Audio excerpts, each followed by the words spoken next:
Hi. Maybe it's just me, but I get mail sometimes, and sometimes it's in these particular envelopes, which are made out of a material called Tyvek. You can also find this used as a wrap for houses when they're under construction. They wrap this around the house as a vapor barrier.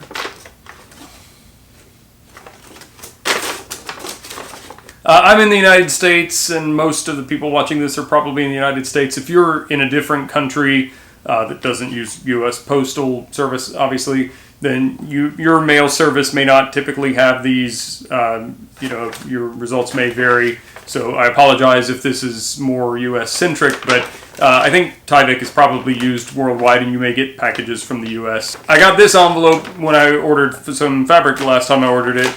And I hate to throw these away because this is actually a pretty tough material and you can actually sew it. So today I'm going to show you how to make a stuff sack with one of these envelopes. Just a quick side note, I have some of this house wrap Tyvek also that I used as a pattern. This is good stuff for playing around with patterns and stuff. And what makes it good is it's tough and easy to work with, but also that you can usually get it for free. But I want to make a note of caution about that.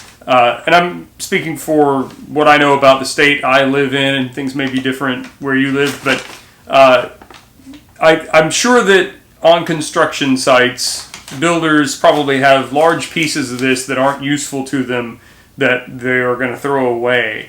But please don't go to a construction site and just take some. I know in my state, and probably most states, there are enhanced penalties for stealing stuff from a construction site, even something of little or no value.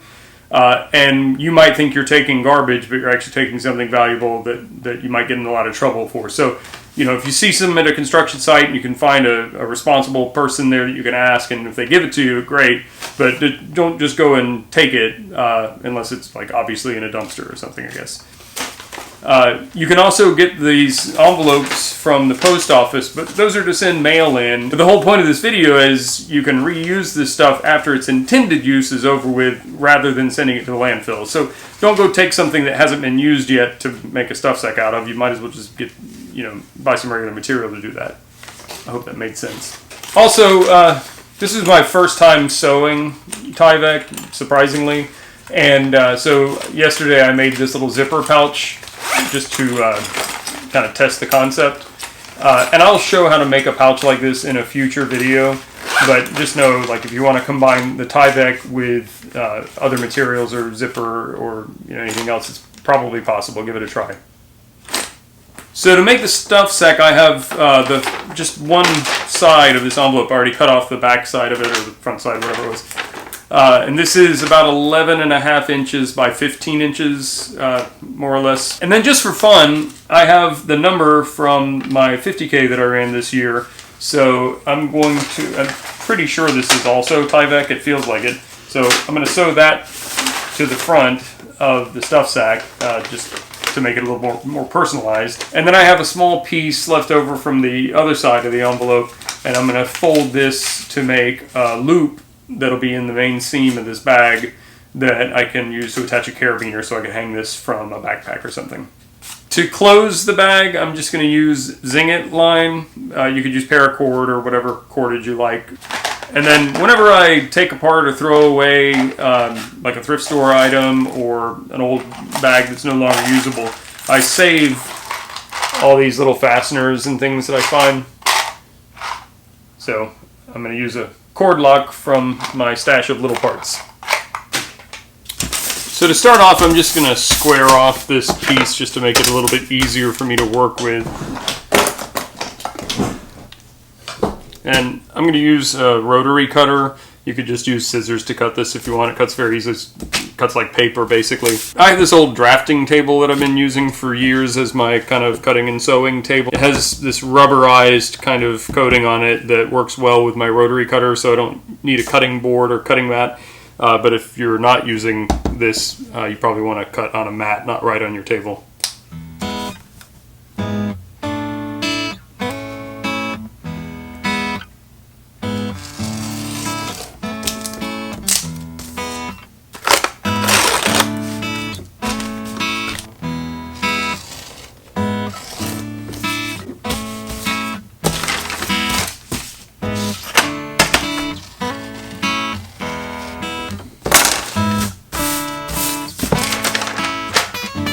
So first thing I want to do is make a channel for the drawstring to go through.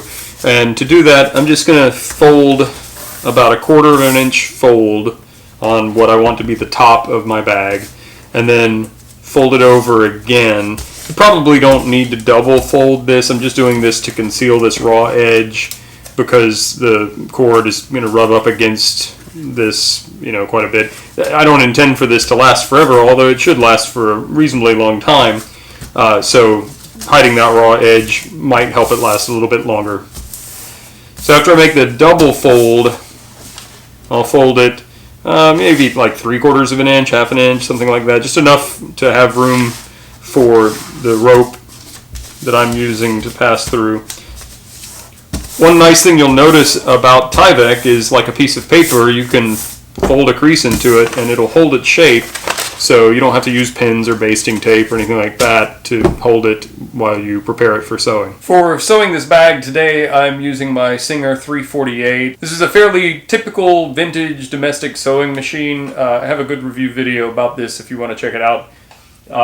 But I usually use an industrial sewing machine or a walking foot sewing machine. This is a nice lightweight project. I don't need anything big or noisy. I can just use this guy and it'll be really good. I'm using V69 thread in yellow on the top, and the bottom is also yellow. It's just some polyester, kind of regular domestic thread that I had left over. I have no idea what size the needle is in the machine. I just know that it works well with the V69. And I've talked about this in other videos. A lot of people ask what needle I'm using. I usually don't know because I just grab one from a drawer and don't pay much attention to it. Typically somewhere between size 70 and size 110 seems to work well for the projects that I tend to do.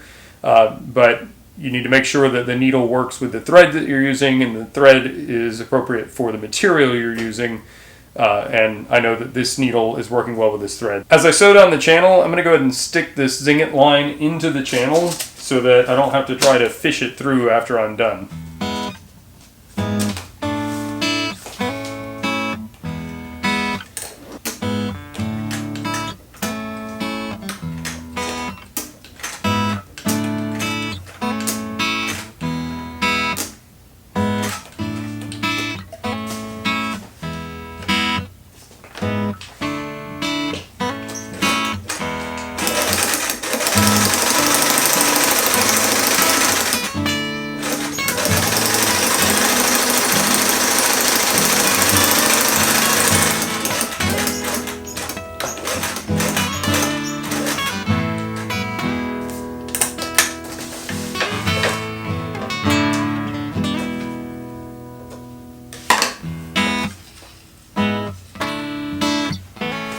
I don't want the thread to pull out, so I'm going to use some of these little clips just to hopefully hold it in place. If it comes out, I'll fish it through, but I'd rather not have to. So now I want to put my number on, and it has these holes in the corners. That's where you put the safety pins to put it on your shirt or whatever, and I don't want those on, so I'm just going to square this off. I'm going to put this at a bit of an oblique angle, just because I feel like it, kind of in this big blank space on the envelope. And I'm going to sew it on with a zigzag stitch, just because.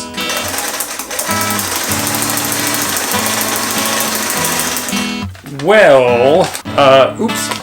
So one problem with Tyvek, similar to leather or vinyl, some other materials, if you put a hole in it, that hole's there for good, and there's not much that I know anyway that you can do about it. So I made a little bit of a mistake here. My workplace for the last 1.5 years uses pneumatic foot lifts on the treadle. You step on the backside of the treadle of the machine and it lifts the foot, and frequently I try to do that at home, and I just did that here. I stepped on the pedal and thinking I was going to lift the foot, and I ended up putting a stitch when I didn't want one. So there is a hole right there that I didn't want, but I'm just gonna have to live with that. Okay, so the next thing I need to do is sew the vertical seam of the bag closed, and I'm doing that inside out, so right sides to right sides. And I want to end my stitch at this stitch line so I don't close the channel.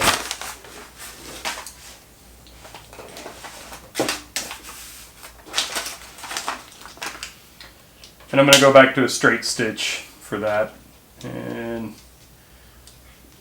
go to maybe 8 stitches per inch, something like that. I'm going to use about a 1/4 inch seam allowance. I'm not really being real precise about that, and I'm not going to do anything to finish the edge on this. The edges don't fray very badly on this, and again, this is not meant to last forever, so.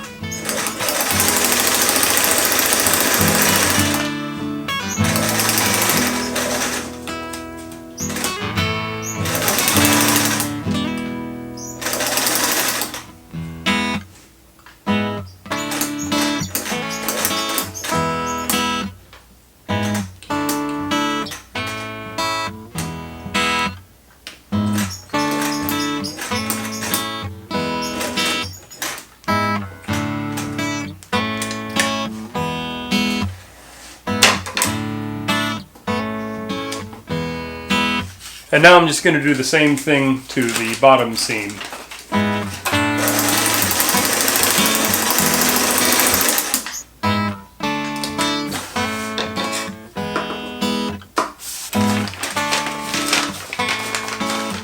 So to finish the bottom, I've just folded it perpendicular to the seam to get this diamond shape. And I'm just going to square off these points. I'll just sew them and cut them off. And now I'll just cut this off about a 1/4 inch from the stitch line.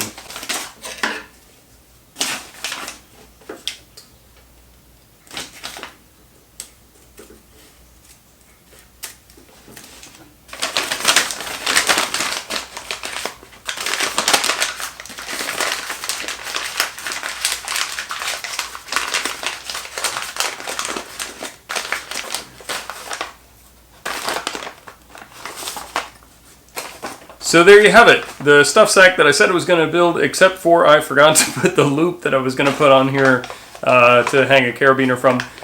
You know, that's what happens when you rush trying to make a video and not paying attention to what you're making. I don't think it really matters. This isn't really something I'm going to hang from a backpack very often, but that wouldn't be a bad idea to just sew into the main vertical seam a little loop. You could use paracord or webbing or make a loop out of the Tyvek. Just so you could hang it if you wanted, but oops.